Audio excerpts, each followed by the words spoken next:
Hi folks, Vipin here. This video will discuss about call centers. Now, before I proceed, I would like to tell you that I was working in a call center once upon a time, and it's better off that I share how things are in this place rather than you working in one and figuring it out. I don't want you guys to go through that. So let me be honest about whatever I went through and how call centers work. What's the difference between a call center and a BPO? All that's something which we will be discussing in this video. Okay, so let's get started. Are BPOs and call centers different? To an extent, actually. Both are in fact forms of outsourcing. However, BPO is a place where you don't make calls, where, well, at least you don't make as many calls as what a call center would do. Now, for example, in my case, I finished my BBM in 2008, and through campus placements, I was recruited in Infosys BPO Limited. Now, I don't like to tell people that I was working in a BPO or a call center because honestly I feel it brings down the quality of my own quality by saying where I worked. I'm not really in favor of saying where I worked, but nonetheless I've decided to be honest in this video. So I did work in a BPO, Infosys BPO, and what is it that I actually did? Most of the work that you see in a BPO is in fact Control C, Control V. I remember there were around 4 or 5 departments, I think, which was part of a very large team. The large team, of course, was divided into these different departments, and none of the jobs that the people who which they did there was actually something which was adding value to the client. Our client was Deutsche Bank, and whatever job we were doing was so menial and so far down the organization chain. To be very honest, whatever we did didn't really matter. Now, the reason I say that is because I remember in one case I had an escalation. An escalation is where the client puts a complaint on you. And the client went on to give a complaint saying that because I didn't inform an error, he apparently lost about 6 million Great Britain pounds. Now, if this were to be true, which is of course bullshit, I'm sure I would have made it into the news. Don't you think that would be pretty cool for an Indian channel to cover? Some BBM graduate working in the corner of JP Nagar in Bangalore has suddenly in fact created a loss of 6 million Great Britain pound. Now, the loss was only in theory, but it never really happened. We were only told that okay, it could happen, and it could happen if the trader made a mistake from his side. We were not even connected to the trader's systems, so there is no possibility of us actually trying to cause something and eventually create big losses and shut down the company altogether. Most of the jobs in fact were so menial we had to work with pencil and paper. So you can see that whatever a BPO does, although it sounds very glamorous, the kind of work they do is in fact extremely menial. I even remember some of my students who went on to work for Google, Google in Hyderabad. Even Google's operations in India happens to be the BPO one. Google does AdWords outsourcing in India, and when they talk about doing AdWords, all people have to do is post relevant advertisements for the keywords that people put in search engines.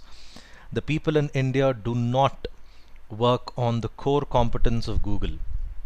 That is their search engine platform, their advertising. They mostly do the really low end work, the entry level work as I would like to call it. So that really doesn't add any grand revenue to the organization. People just do it because they have to. Okay, and then call centers on the other hand either make calls or receive calls. There was a client in Infosys BPO, British Telecom. Now, British Telecom, according to me, is the equivalent of BSNL in India, but of course for the United Kingdom.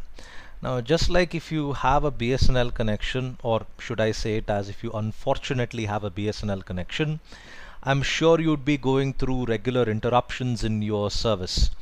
That is, the telephone would go dead, an error in the bill, some issue or the other you would come across. Now, with all that happening, the same thing a company like British Telecom would go through as well. And some disgruntled customer from UK would make a call to India, and the Indian guy would go about sorting it out. So that's a case where they would refer to it as an inbound call center. That is a call coming in from UK to India, and you go about sorting out the complaint. The other side is an outbound call center. An outbound call center is a type of call center where you go about making calls.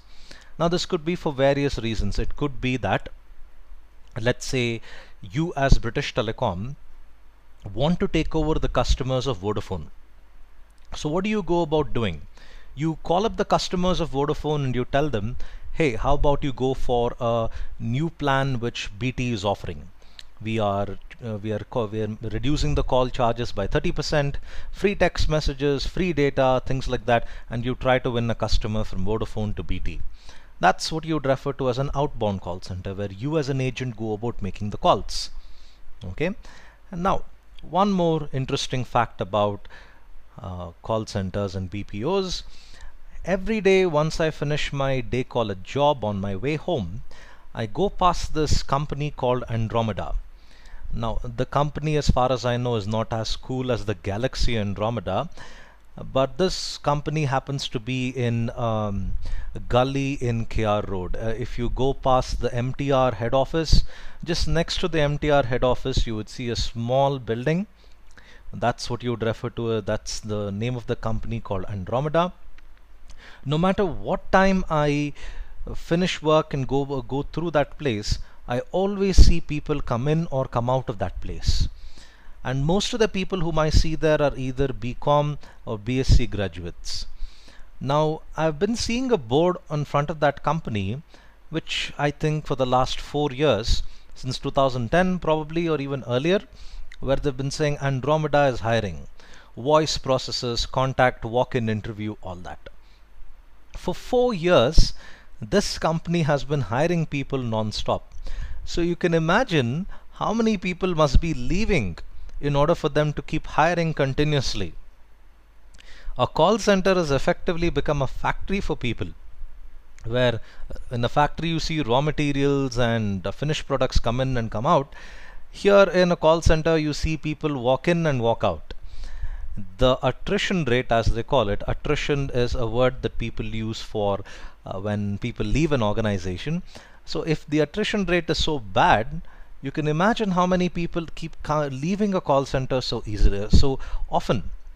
Now, why is it that people leave a call center so often? It's for a variety of reasons. I will get to that in some time.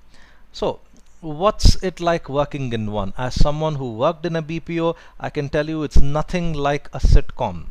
I think there's a sitcom that comes on Comedy Central, which in fact talks about the hilarious life of a call center employee. Now, believe me, that's not so the case. I wish it was. I would have certainly continued to work in one if it was like that, but as you can see, I'm not. Any call center saying that they are the #1 employer has less truth than Salman saying that he's a virgin. Fact. How can a call center say that we are the #1 employer in whatever field that they're talking about, when you have an employee who leaves the office at say 2 in the morning and reaches his home at say 2:30 or probably 3 after dropping all the other employees in the cab? Now, no sane human being or rational human being would like to go home at 2 in the morning or 3 in the morning. It's bloody insane. On the other hand, I remember in Infosys BPO, there was a particular team, I don't remember their name, they used to come in at 9:30 p.m. 9:30 p.m. and go the next day at around 6:30, 7 a.m. Now, it is impossible for me to accept if you say that this company where you have people who are logging in at 9:30 p.m. or leaving the office at say 2 a.m., these employees are actually happy doing that. Now if they are, they certainly require medical attention, but I'm sure it's not so the case. No call center or no BPO can say that our employees are happy, because if you're working in shifts like this, which is unusually awkward for the human body, it's really not so the case where you can say that we are the number one employees. It's wrong to say that. Okay, I don't know who does these studies, how do they do these studies, but I regularly see call centers come out with information saying some survey done by some person has in fact voted them as the number one employer. So I honestly don't believe in that garbage. So it's routine work. How routine is this work? Now, I can tell you the work that I did in 2008 all the way till 2010 in 2014. It's so well memorized in my head. We would get emails saying that different reconciliation reports have been prepared around 6 a.m. London time, I think. For us, it would be close to noon. And once that would happen, we would go to a business objects application and download these different reports. These reports would come out in Excel. We would transfer them to a particular template, and then all we had to do was inform the particular trader whether he has to add additional trades or whether he needs to remove additional trades, and that's pretty much it. And we had to follow up on him on whether he's added or deleted. This is what my job was. And I can even tell you the different types of reports that we would get. Summit, Condor, Bloomberg, and there were three more. I'm sorry I forgot the others, but I still remember this. And I was working on the Summit reconciliation, which for many back then was considered to be the taboo of all the other reconciliations. So this is how routine it was. I even remember something that I did around 4 years ago. So it wasn't really something which you require to do with a strong qualification. Believe me, the jobs which I did in Infosys BPO doesn't require any great qualification at all. I even remember people who have done their MBA were doing the same job as me. You don't need an MBA to do these jobs. You don't even need a graduation to do these jobs. If you're comfortable with working in MS Excel, well, even if you're not, you could probably be trained in about say a month, and you could be perfectly fine in working on MS Excel, and you could just start off. Like I said, you don't even need a qualification to do this work. And then the routineness is in fact so bad, many people are so used to it they get into their comfort zone. The comfort zone is something which I always hated. This is one of the reasons why you never see BPOs come out with any innovation whatsoever. I cannot think of a single innovation which Infosys BPO has done. I cannot think of a single innovation which Google in India has done, or even Facebook for that matter. The reason being, people are so far in their comfort zone, their brain tells them, what's the point in doing anything more? It doesn't really work out anyway. Let's sit back and continue this work where we get easy money for. That's one of the things when it comes to working in a call center or even in a BPO. I've heard enough rumors. I don't know if this is true or not. Hence, of course, I call it as a rumor. One of my friends, Satya, was working in an Infosys BPO with a Infosys BPO client. SunTrust, I think the name of the client was. This was a outbound call center. He had to call people and tell them to make payments for the home loan that they have taken. And in fact, it was so bad, he wasn't allowed to go for a break whenever he felt like. He was given a 1-hour break in a day, and that 1-hour break was possible only during certain time slots. Say he could go for a lunch break at 1 o'clock to 1:30. Then his friend could go to a lunch break at say 1:30 to 2 o'clock. The remaining half an hour break that he would get can be utilized only once. 15-minute restroom break, you could call it, and another 15-minute smoke break in case you are a fan of vitamin C. So this is how the system was. I honestly can't imagine a system where they tell you to live this robot life, wherein you can go and pee only from 1 o'clock to 1:15, and then you can have a lunch, then you can have your lunch only from 2 o'clock to 2:30. It's really, really difficult for a human being to work like a robot like this. We are not programmable. I mean, there are cases where people have been programmed to routinely work like this, but I'm strongly against this. It's really, really inhuman for me to even imagine something like you can go for break at only particular times. So that's how ridiculously routine a call center can get. Now, many people would say, uh, what's the good thing when it comes to call center? Is there any advantage whatsoever? Well, not really from the long term point of view, but I can tell you this. If you want to work in a call center, work if you are saving up to do your MBA. And that's what I did. For the 2 years that I worked in Infosys, I think I saved around close to 50,000 rupees. And with that, I was able to use it for my MBA. My MBA cost me roughly around 40,000, I think. So distance education, it's always low cost. So that's what I did with my savings, and that's what I did by working in a call center in a BPO. I saved money for a few days and eventually used it for my MBA.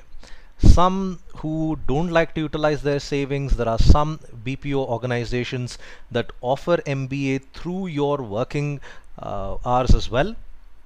Some of these courses are actually pretty good. So if you want to be part of them, go ahead and do it.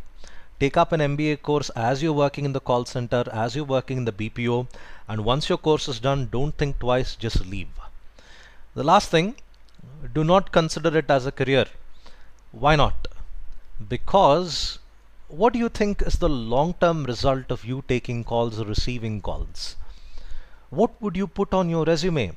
What would you tell your peers?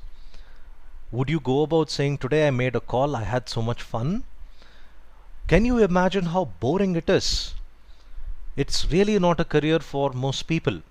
There are a few who are so far in their comfort zone that don't mind this as a career, but I honestly advise you all, don't look at it as a career. Do it for about a year, maybe two, and then quit and see where you actually stand. I know call centers sound really attractive because there was a time where they were giving very, very excellent salaries. So don't go for the money factor, look at it from a career point of view. I honestly can't imagine even telling my kids in the future that I worked in a BPO and this is what I did. I would honestly feel very, very embarrassed by telling them what I did. I hope you liked this video. Thank you for your time and have a nice day.